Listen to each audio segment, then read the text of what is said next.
Quero compartilhar sobre a história de Lázaro, porque a história de Lázaro carrega várias chaves que elas têm poder para liberar poder sobrenatural sobre a nossa história. A história de Lázaro, ela se assemelha com a gente em vários momentos, e às vezes a gente acha que o que aconteceu de mais poderoso naquele dia foi só o fato de Lázaro ter voltado a viver. Mas a grande verdade é que existem algumas chaves em meio a tudo que Jesus faz, que nos levam a viver aquilo que Jesus fez. Irmão, olha para mim, os milagres são uma didática de Deus para nos ensinar a como nos mover no sobrenatural. Você está comigo? Diga amém. Então eu quero começar por João 11:39, diz assim: quando Jesus se aproxima do lugar onde Lázaro está sepultado há dias, o corpo dele fedia, havia choro, havia desespero, mas Jesus chegou naquele lugar.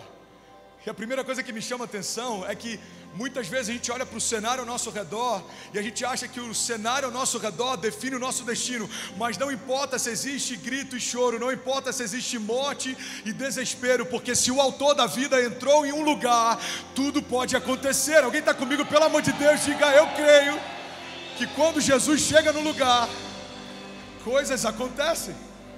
Então Jesus chega diante daquele túmulo, João 11:39, ele diz: tirem a pedra, disse Jesus.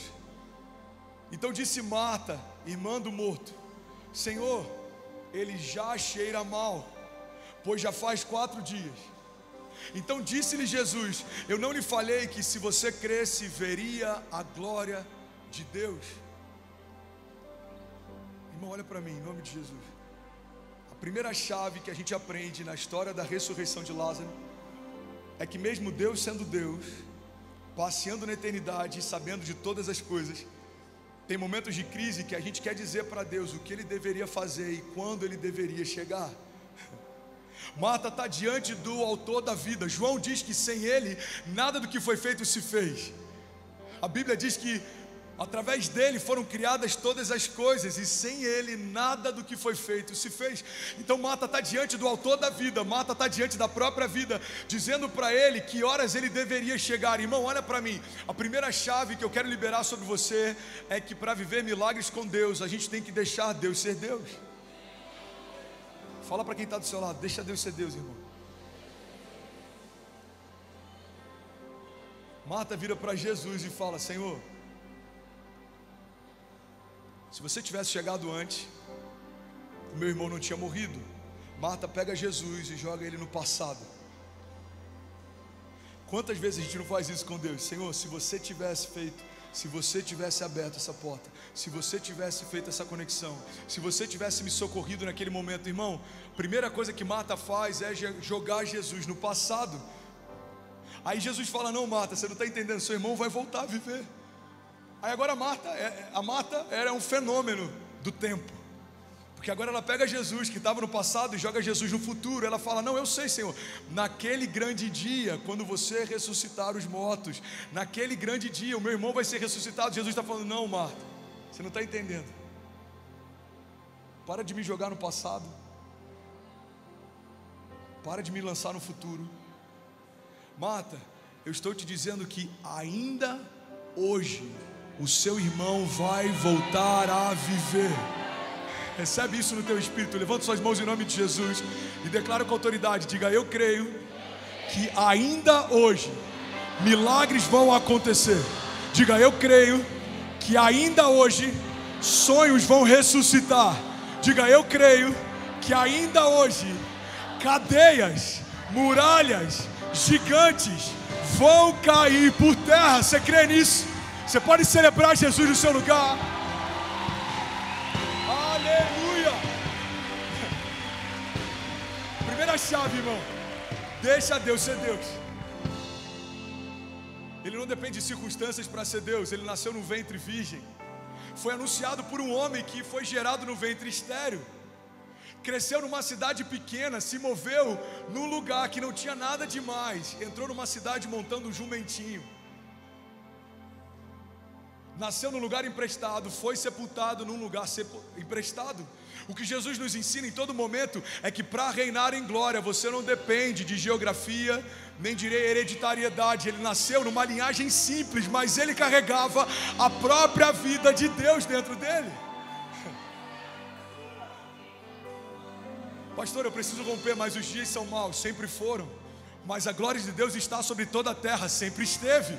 O salmista diz: no ano em que morreu o rei Uzias, eu vi o Senhor assentado no alto e sublime trono, e eu vi naquele lugar anjos voando ao redor do trono de Deus, com asas voavam, com outros cobriam seus pés, porque o lugar era santo, com outros cobriam seus rostos, e eles diziam: santo, santo, santo é o Senhor dos exércitos, e toda a terra está cheia da sua glória. A glória de Deus sempre esteve na terra, o Espírito de Deus sempre se moveu na terra. Gênesis diz que quando a terra era sem forma e vazia, o Espírito de Deus pairava sobre a face das águas. Então, irmão, você percebe que a estética dos ambientes ou dos cenários não altera a essência da vida de Deus fazendo algo sobrenatural? Qual era a estética da terra sem forma e vazia? Qual era a essência daquilo que estava movendo sobre a face das águas? O Espírito de Deus, esperando pelo haja de Deus. E quando Deus disse haja, houve. Quando a palavra de Deus se conecta ao Espírito de Deus, coisas sobrenaturais acontecem. Isso aconteceu em Gênesis 1.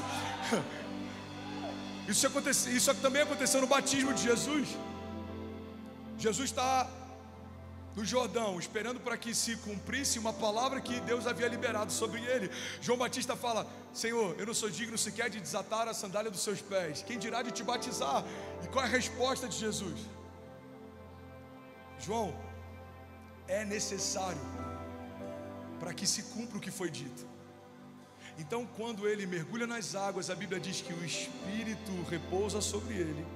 Então uma voz dos céus diz: esse é o meu filho em quem eu tenho o meu prazer. O segundo novo de Deus acontece quando o Espírito de Deus encontra o Verbo encarnado e o ministério de Jesus começa. Você está comigo? Diga amém. Vamos junto, que hoje eu vou ter que pregar na velocidade 2 do WhatsApp, mas vai dar tudo certo, amém? Pastor, tem algum novo de Deus que surgiu depois do ministério de Jesus? Tem. O terceiro novo de Deus, através da conexão da palavra e do Espírito, acontece em Atos 2. A Bíblia diz que estavam todos reunidos em um só lugar, como a gente está nessa noite. Não, eu vou falar de novo e alguém vai entender o que Deus está fazendo aqui. Estavam todos reunidos em um só lugar.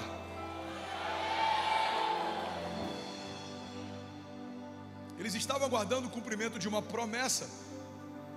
Jesus, ele se apresenta para os discípulos depois de ressuscitar e ele diz: olha, como foi dito pelo profeta Joel, o meu Pai prometeu que vai derramar o Espírito sobre toda a carne. Então permaneçam até que venha sobre vós revestimento de poder. E aí então vocês vão invadir Jerusalém, Samaria, os confins da terra, Alphaville, São Paulo, Brasil, nações. Irmão, olha para mim, pega essa chave. Deus nunca enviou a igreja para o mundo sem antes enviar o Espírito para a igreja. Jesus, ele está dizendo: vocês vão curar enfermos, libertar cativos, mas antes permaneçam até que venha sobre vós. E eles aguardaram até que naquele grande dia o Espírito de Deus se conecta à palavra de Deus e a igreja então é batizada.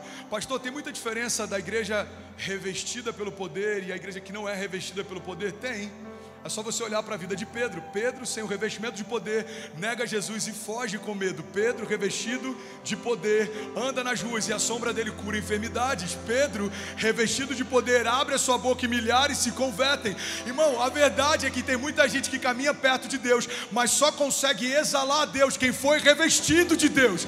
O Espírito Santo é quem libera o sobrenatural sobre a igreja.